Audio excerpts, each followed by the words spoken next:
Assalamualaikum warahmatullahi wabarakatuh. Assalamualaikum warahmatullahi wabarakatuh. Allahumma sholli ala sayyidina Muhammad wa ala ali sayyidina Muhammad. Afan Buya, ada titipan pertanyaan.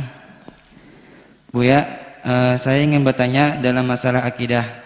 Kalau kita mengatakan bahwa semua perbuatan kita itu kehendak Allah Subhanahu wa taala, seperti yang dikatakan Qadasiyah, itu salah.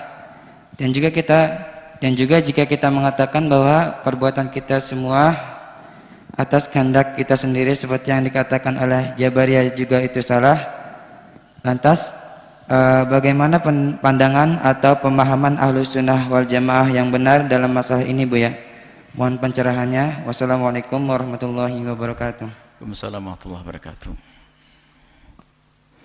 Ada kewajiban yang Allah bebankan kepada hamba untuk dilaksanakan, dan yang tidak melaksanakan melakukan dosa. Ada larangan yang dilarang, hendaknya menjauhi. Kalau dia melanggar maka dosa. Ini satu hal. Yang kedua adalah tentang pekerjaan kita. Yang menciptakan pekerjaan kita adalah Allah. Tapi kita yang berbuat.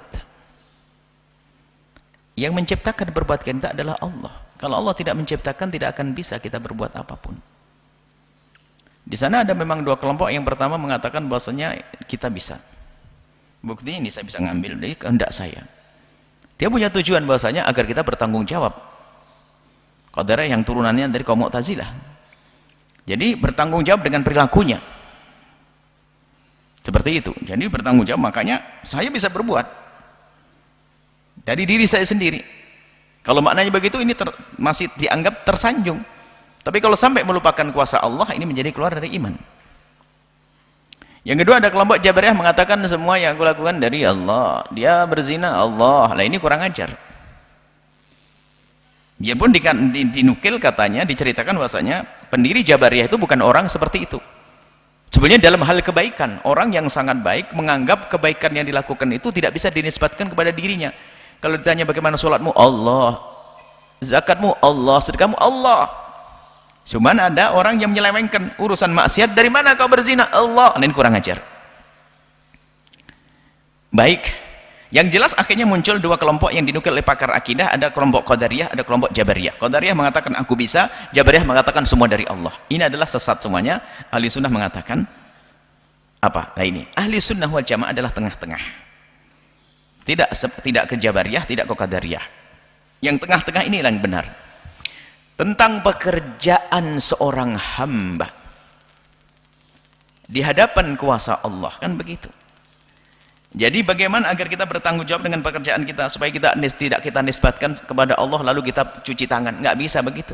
Karena saya sadar saya bisa ngangkat ini, saya melakukan nih, saya nyubit orang, saya sadar itu semuanya. Maka kalau kita bicara tentang taklif itu kan harus ada kesadaran akal dan ada kemauan dalam diri kita. Sehingga kalau ada orang nabrak nggak sengaja, nggak dosa dia.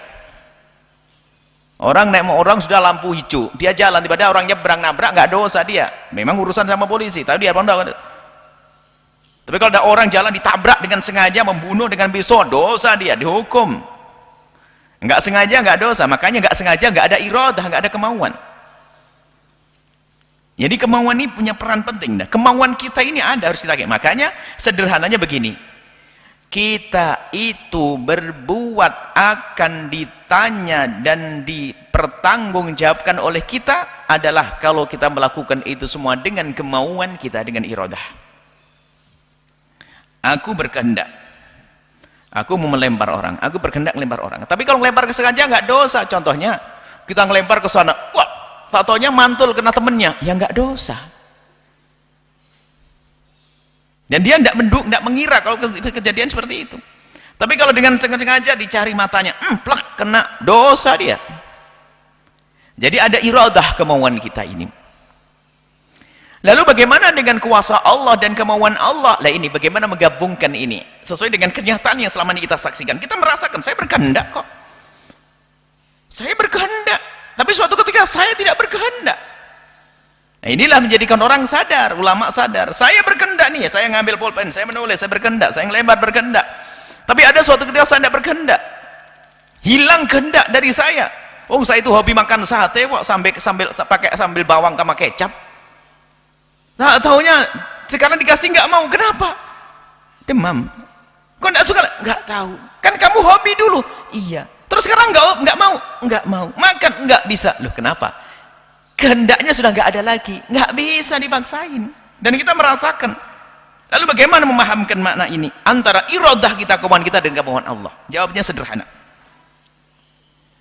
Allah yang maha berkehendak. Tidak ada yang terjadi di semesta kecuali kehendak Allah. Makanmu, tidak makanmu adalah kehendak Allah. Kita bisa berencana kan, mau makan. Kalau lapar, makan. Pergi ke dapur, mau mangkal nasi. Gambaran kita kenyang, tak taunya pakai telan sendok, nggak jadi kenyang.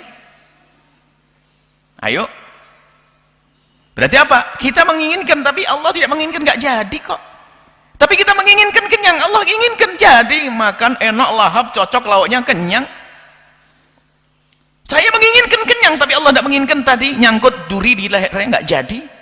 Kan gitu. Jadi tidak semua keinginan kita terpenuhi. Kenapa? Kapan keinginan kita nggak bisa terpenuhi? Kalau Allah tidak menginginkannya. Makanya sederhana, panjang lebar dibahas oleh para ulama, disimpulkan dalam makna sederhana. Jadi kehendakmu itu adalah nyata. Kamu berkehendak, itu yang akan ditanya oleh Allah. Jadi orang mau melakukan zina dengan kehendaknya. Kalau zina nggak sengaja, enggak. Contohnya orang wanita diperkosa, dibius dan sebagainya, ya enggak dosa dia, karena enggak sengaja kok. Jadi menjadikan hukum karena sengaja, kehendaknya itu. Nah, karena sengaja, kehendaknya. Lalu bagaimana kehendak kita ini? Hakiki, kalau enggak punya kehendak, enggak dihukum oleh Allah. Jadi akan dihukum kita dengan kehendak kita. Kehendak mencuri, kehendak berzina, kehendak memukul, kehendak. Nah ini, baik. Lalu bagaimana untuk menyatukan kehendak kita dengan kehendak Allah? Kehendak kita ini seperti kudrah, kemampuan kita. Kita mampu karena Allah memberikan kepada kita kemampuan. Begitu juga kehendak kita. Maka cara bacaan sederhana. Saya berkehendak untuk minum, saya berkehendak untuk nolong, saya berkehendak untuk berkehendak. Karena Allah menghendakiku berkehendak, maka aku berkehendak. Sederhana. Jadi tetap kembalinya kehendak Allah yang hakiki. Allah menghendakiku berkehendak, maka aku berkehendak, lalu aku berbuat sesuai dengan kehendakku, itulah aku akan dihukum. Jadi sederhana, Allah menghendakiku berkehendak, maka aku berkehendak, dan kehendak aku nyata, benar-benar berkehendak. Sebenarnya ini, kalau Allah tidak menghendakiku berkehendak, aku tidak akan berkehendak. Alangkah banyaknya pencuri diajak nyuri nggak mau kok, nggak berkehendak dia. Karena mbak kehendak. Nah, jadi ini, jadi sederhana ya. Jalan tengahnya ahli sunnah wal jamaah disebut dengan tori kasab lah. Kasabnya Imam Abdul Hasan Asy'ari adalah maknanya begini kalau kita terjemahkan. Allah menghendakimu berkehendak, maka dengan kehendak Allah inilah kamu menjadi berkehendak, maka engkau akan dihukum dengan kehendakmu.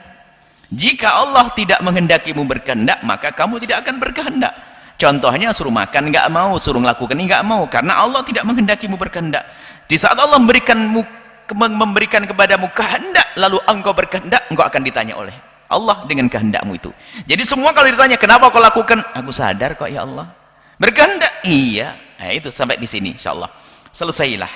Kita akan keluar daripada kesesatan kaum Jabariyah, dan kita akan keluar dari kesesatan kaum Qadariyah, menjadi kaum ahli sunnati wal jamaati al-asyariyati. Wallahu a'lam bishawab.